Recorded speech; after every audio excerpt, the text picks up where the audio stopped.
the man who guided a lost heart back to the right path. There was once a quiet village tucked between old hills and gentle streams, where nights were bright with stars and people lived close, sharing joys and burdens alike.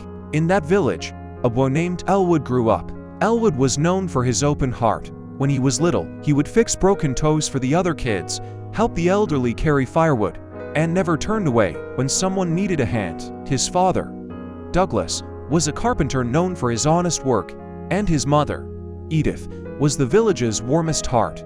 People often said she had a prayer for every soul. They both raised Elwood to believe that honesty and kindness were worth more than gold. As Elwood grew older, the village seemed too small for the size of his dreams. He would listen to tales of London's bright streets and the chance to build a future faster than the slow, steady way the village taught. When he turned 20, Elwood told his parents he wanted to try life in the city. His mother hugged him tightly and whispered, "Promise me you won't lose the goodness in your heart, no matter how big the city is." At first, London was everything Elwood had imagined. Buzzing lights, opportunities at every corner. He found work as a handyman, fixing creaking doors, squeaky floors, and leaky roofs. He earned enough to send some money home, and his mother waited for the postman every week with a smile. But the city has hidden cracks that swallow people whole. Some clients tricked him out of his pay, some months' work dried up altogether, and rent became impossible. He slept on cold floors and went hungry more than once. When he met some old acquaintances who offered him an easy job that paid quickly, he hesitated. But his empty pockets and worn-out shoes pushed him past that line. The first time he lied to a client, taking advance money and vanishing with his new friends, he felt sick with guilt.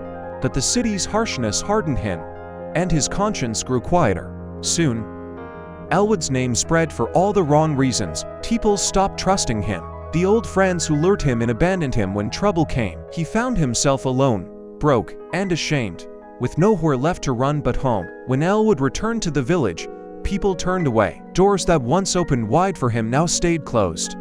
His mother Edith never once raised her voice at him. She just sat in the evening light, hands clasped, praying. Her silence was heavier than any scolding could have been. One spring, a man named Benedict moved to the village. Benedict was old, with silver hair and gentle eyes, but his presence felt strong and calm like an ancient oak. He'd spent decades working in different towns, helping people rebuild not just their houses, but their hope. Now he wanted to restore the village's forgotten library and open it for the children. Benedict noticed Elwood right away. The young man slumped shoulders, his lost gaze, but he never asked about his past. Instead, he invited Elwood to help fix the broken shelves, repaint the walls, carry in boxes of old books. With nothing else to do, Elwood agreed. They spent days side by side, working in quiet. Benedict would sometimes speak, but never judge. One afternoon, while they sanded down a crooked old bookshelf, Benedict said, "A heart can lose its way, but it never fully forgets the road back. Sometimes it just needs a lantern." That night, Elwood lay awake, listening to the wind rattle the window pane. He remembered his mother's prayers and the pride in his father's eyes when he was a boy. He wondered when he had traded all that for empty cones. The next day, Benedict asked Elwood if he would read stories to the village children. Elwood laughed it off. Who would listen to him? But Benedict insisted, sometimes the best way to heal yourself is to share something good. So Elwood sat, awkward at first, with a circle of wide-eyed kids in front of him. He read them tales about brave knights, loyal friends, and simple kindness. When the children clapped and shouted again, "Mr. Elwood," something warm cracked open in him. The piece of himself he buried in London. One evening, some old city friends came back, whispering about another quick job that would fill his pockets. The temptation clawed at him.